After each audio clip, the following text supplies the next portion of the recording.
What is going on, guys? BCD here, back with another quick video, and today I wanted to talk about all the new PS5 news and give you guys kind of like a roundup.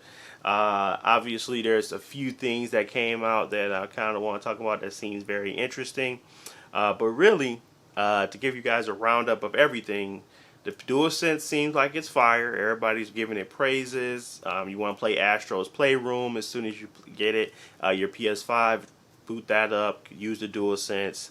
The one thing that they are talking about is that the DualSense still has the same type of battery life as the previous systems or the previous PS4 controllers, which I do not like. I wish they really would have bumped that up and made it a much better experience there. But more than likely, you just have to keep them docked. You'll be fine. I really just don't like the 5-hour session, and then you have to be able to recharge it. So it's not going to really last you a good 12 to 13, 14 hours. I was expecting 12 to 13 hours. It's more around 8 to. It's between that 5 to 8, depending on what games you're playing, which is okay. It's fine, but I didn't enjoy it then. I'm pretty sure I'm not going to enjoy it now. Already finna go ahead and buy another DualSense just so I can have two, have one already charging as the other one's playing, and if I need to swap, I can, because I do plan on playing Spider-Man non-stop for a little bit, even though that's only an 8-hour game. Also, that came out the PS5 camp was the UI. People were showing off the user interface and how it's pretty much similar to what we have currently. I didn't see much tweaks to make it really stand out to me. I think the biggest thing is the new center, or at least the command center or whatever they want to call it. It's how you bring up your the shortcuts and how they have the cards in there. I think that's the biggest difference for me, at least. Everything else kind of seems as if it's pulling from the PS3, PS4 era and kind of bringing it all together to make it one seamless effort.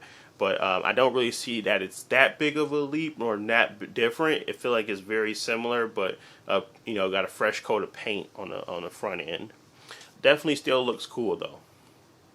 Another thing that I saw was that the PS5 does not allow you to move PS5 games to an external hard drive or SSD.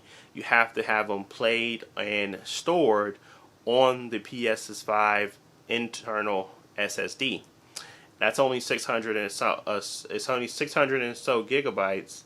I believe it's 667 maybe of free space. So if you get Call of Duty Cold War, and you get 2K21 the upgraded edition, you can't move that over, and you have to, like, basically if you want to play something else, you have to delete it and then re-download. That is not the case on the Series X. You can essentially move games over to the SSD. You can't boot them from there, but you can store them there, and then when you need to move them back, you can just move them back, and you don't have to re-download, saving you on the bandwidth of your internet provider. Also mentioned that you can run PS4 games off the SSD though. So if you have old PS4 games, you have an external hard drive, as soon as you unplug it from your current system, your PS4, and plug it into your PS5, it's going to be able to recognize that library, and it's going to be able to pull everything in, which is really good news for people that's not really sure how they're going to expand or how much that costs, because as of now the PS5 does not have the ability to expand its storage for the internals. So as of now, that slot for the NVMe SSD does not work, and they said it's going to be expected come early 2021 for an update where you can expand it. As of right now, there's not many on the market anyway, so it doesn't really matter either. But overall, I think the PS5 has been showcased as a very powerful console, and it has a few games right now that really showcase what it can do. Even if that game is on the PS4 as well. The Spider-Man Miles Morales, Demon's Souls is not. Demon's Souls is a PS5 exclusive as of now. Those games are going to be something that sells that console, or at least gets people interested and excited about having this new hardware. When they boot these games up, they're going to be happy. On the Xbox side, they don't have that right now. There's nothing that really is going to excite someone as soon as they get it. Spider-Man and Demon Souls will excite people. That will make people more, excited to get hands on, feel the new DualSense and how it works inside that game. So it's something new, and a new experience, and that's why people are going to probably gravitate more towards it versus the Xbox Series X. I'm going to be playing the Xbox Series X for a lot of my multi-plats, but outside of that, I really am not excited to, play anything on there. I'm ready for the new bump in speed, performance, and all that, but not really excited about a game per se. PlayStation definitely wins in that category. But really, outside of that, that's not much else. There's this one weird thing about how the PlayStation 5 is overheating because they have them encased in at Best Buy in these very tightly sealed cases, and it's getting too hot, so they give you an indicator that, hey, the system's too hot, you might want to turn it off. So just like when you kind of use it on your phone or something like that, if your phone gets too hot, it'll say, hey, you need to stop using your phone or turn it off because it's going to overheat. So it was given that same thing, but obviously it wasn't in normal conditions. It was encased, it was closed off, it wasn't a lot of oxygen getting in there. So I can see, or at least airflow getting in there, so I can see why that would happen. Nothing to be alarmed about though. The PS5 solidly looks like a really good console right now, and the backwards compatibility is out the park. Digital Foundry did a really good video on how the PS5's backwards compatibility is working.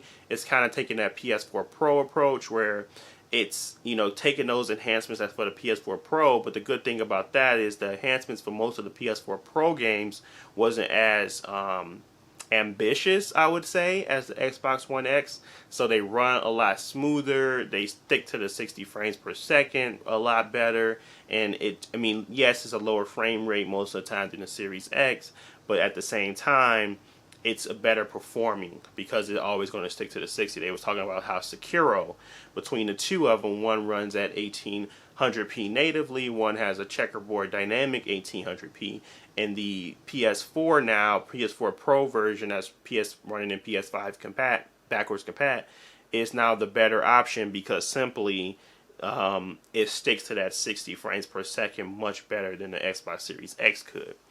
And then games that were previous to this Xbox One X coming out, most of those games actually ran at a native 1080p when the Xbox One was running at like 900p. So now that's being upped and moved on, so those games that they never got an Xbox One X patch runs better on the PS5 backwards compatibility because it always was natively better at a better, higher resolution. So those are the things that you kind of get to see. There is some caveats with it where sometimes games seem as if they have an indicator that it may not work as properly or something may be broken, which they reported that they haven't run into anything as of yet.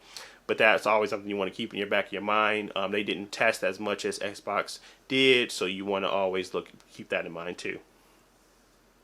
But really, that's pretty much it on the PS5. There's a lot of stuff coming out, a lot of good stuff.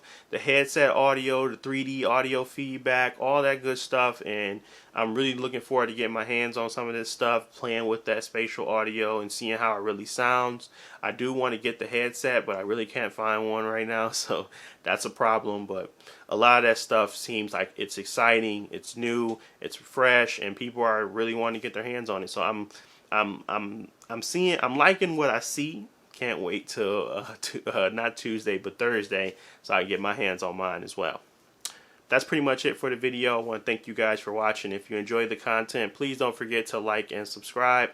And as always, I will talk to you guys in the next video. Peace.